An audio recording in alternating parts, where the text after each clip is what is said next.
What's going on, guys? Welcome back to my channel. Thank you so much for tuning in for this video. Hopefully you'll be able to find that this video will help you gain more followers on Instagram. We're going to be talking about Instagram and how I gained 100K followers on Instagram under a year. So just this year, I was able to gain 100K followers. At the beginning of this year, I was at 24K followers, end of February, somewhere around there. And currently it is December, almost the new year, almost 2021, and I'm at 124K followers. So it's been an amazing transition. I gained a lot of followers this year, so much support, and I really appreciate all you guys that do follow me on Instagram, and also the ones that are here on YouTube, following me on my new YouTube channel, because this is completely different. YouTube and Instagram, TikTok, they all have a lot of different things that you have to focus on in order to be successful. So I'm learning about YouTube now, but here we are with the Instagram take and how I gained that. I'm gonna break it down for you right now. And sorry about this chalkboard. You know, this is all I got. I don't have a whiteboard right now, so hopefully you can see this okay. And I wrote legibly and it's not too small for you guys. I'll have to upgrade this in the future. But anyway, rule number one, don't break the rules. All right, so this is tip number one. Instagram is very, very fast to flag you. So if you're doing something wrong, Instagram will find that out and start to you can call it shadow ban, you can call it whatever you want, flag your account, and you're not going to have as much engagement. So some of the things that I've experienced with actually myself where my account was flagged were for a couple reasons. So first reason is making sure that you don't do any of those like buying followers or like for likes, follow for follow, all that type stuff, all those services that you have to pay for, or even if it's a free service,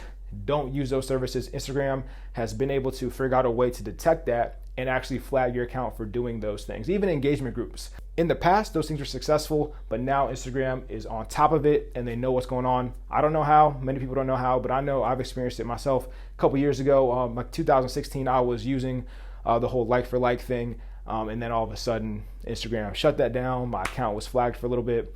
And then I haven't done anything like that since. So it's been about 4 years since I've done anything down that path. Another rule that I experienced with early this year, so in January, where I was putting out what I thought was great content and it wasn't doing well, what I came to realize was I was using a lot of music that you'd have to appeal because it wasn't copyright free music, and then there would be a process where it would go up and it would come down and then it would put it back on after you appeal it. And I found that those posts never did as well. So what I did, I stopped using music that was copyrighted. So I no longer use music. Sometimes, as you see on my videos, there's no music at all. All right, so that could be a tip for you if you're running into that issue, or just make sure the music that you do use is copyright free. Okay, so those are two things right there.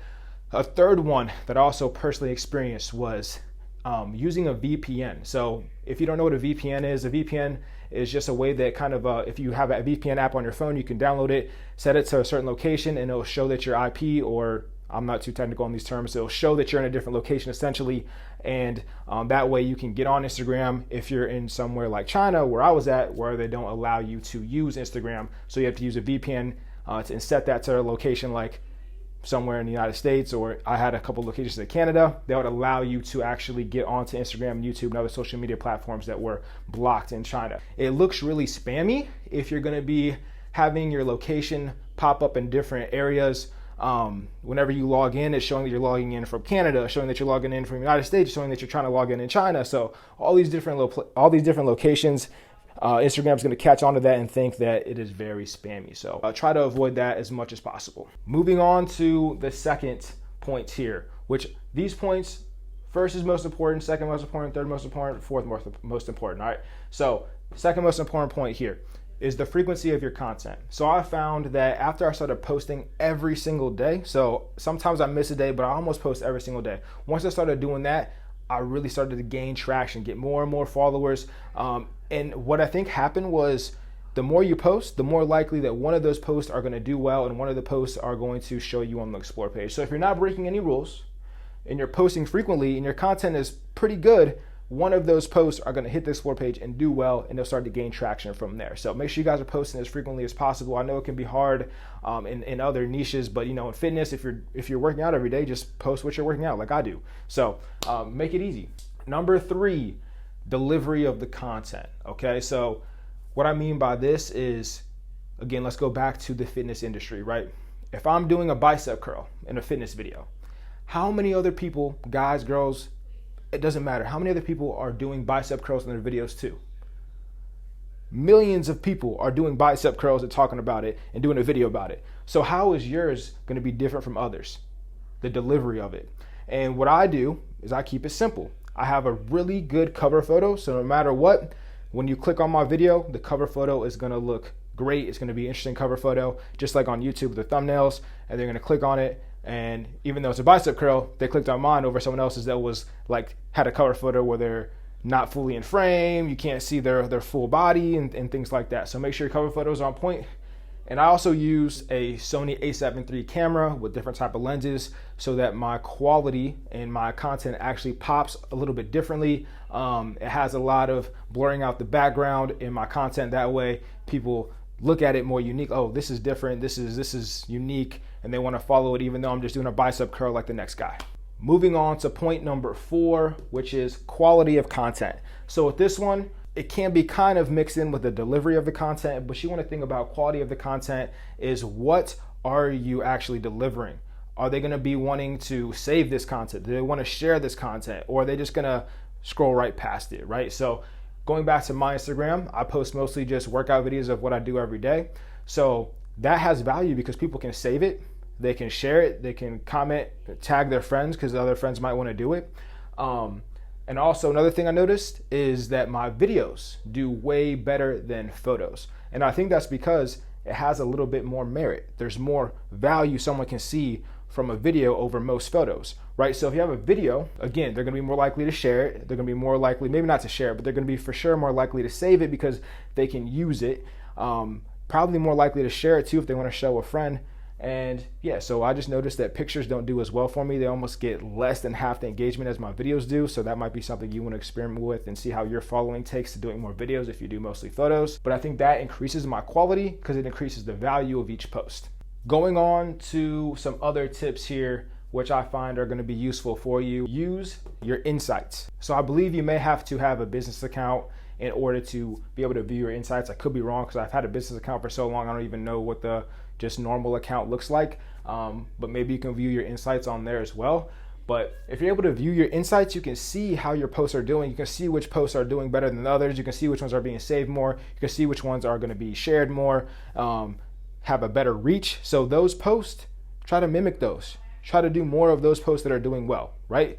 So you don't need to try to do something crazy if what you already have is working. For example, going back to me, the workout videos, those ones do the best. So I don't really have to get more creative because I know that they do well because I view the insights and I see that so many people share them, so many people save them, and people said that they're actually doing these workouts. So no need for me to change it because that style is working for me. Another thing I found to be useful for me is a consistent posting time. So I always try to post between 9 a.m. and 2 p.m. Pacific time because that's when I have the most people. Again, if you use your insights tool, you can see when most of your followers are actually using that app.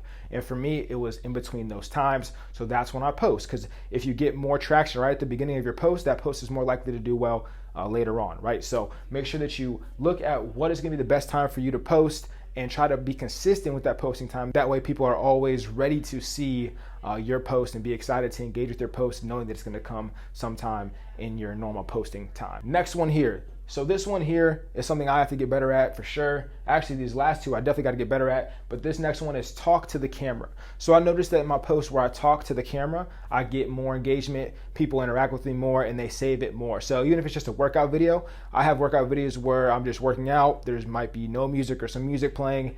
I don't talk at all, I'm just doing the exercise. But the videos where I'm actually talking about, oh, I'm doing a bicep curl, this is working, the long head, short head, whatever, those videos tend to do a little bit better, therefore get you more followers. People like to see your personality. They like to hear you talk. That's why YouTube can be such a benefit too for overall branding, right? They want to know who you are and what you're all about and how you communicate and what they can learn from you. Last one here is going to be use all IG features. So use all of Instagram's features. Instagram's always trying to stay ahead of the game, so they're put out reels so they can compete with TikTok. They put out, back in the day, they put out stories so they could try to compete with Snapchat. So they're always doing these new things to try to put themselves back on top, because I mean, of course, they're one of the top social media platforms, but if they don't renovate, then they're gonna go drop down. So they're always doing new things. So make sure anytime they put a new type of posting, you experiment with it and you do it. For example, when I posted my first reels, is when Reels came out, and the first couple reels, did amazing. All right, now it's slowed down some because more people are doing them.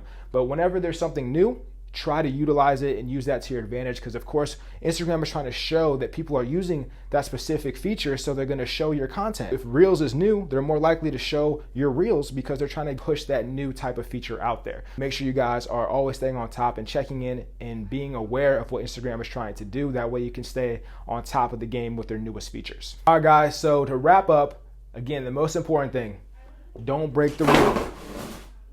Bruh, like I was saying, I know it's probably all wobbly now, but in conclusion, most important thing, don't break the rules. Instagram will flag you, won't show your account, you might get shadow banned or whatever you want to call it. You're not going to do as well if you're breaking the rules, all right? Number 2, be frequent with your content. The more you post, the more likely one of those posts that you do is going to hit the Explore page and you're going to get some engagement from that. Number 3, the delivery of your content. Does it look good? Is the cover photo nice? How does it look different from your competitors, other people in your space? Number 4, quality of content. Are people going to want to save it? Are people going to want to share it? Is it useful? Is it beneficial? Or is it just, a photo that someone's going to scroll right by? Other tips, use the insights, be consistent with when you post, talk to the camera like I am right now, and use all of the newest features Instagram has to offer. So hop on Instagram, start using these tips, and let me know how it goes for you. I really appreciate you guys watching this video. Let me know what you want to see next. Click, clack, we are out. Oh wait, make sure you like, comment, subscribe. Appreciate y'all.